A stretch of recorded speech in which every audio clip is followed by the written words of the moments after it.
Matarik at maputik, madawag ang daan papunta doon sa Pula Village kung saan ang mga mangyan ay matatagpuan.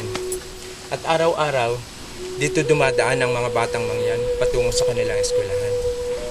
So mga 40 minutes pa bago marating ang village.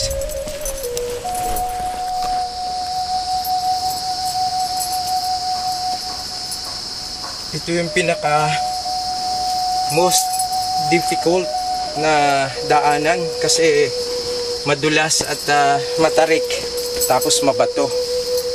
Dito nahihirapan ang mga bata. Maraming mga bata ang nadudulas dito kapag umuulan.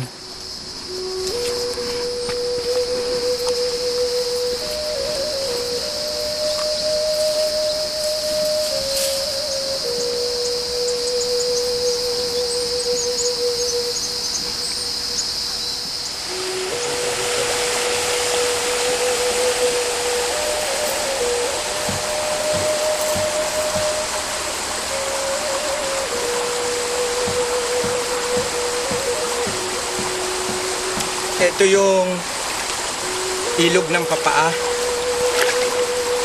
na dinadaanan ng mga bata tuwing pupunta sa eskwela.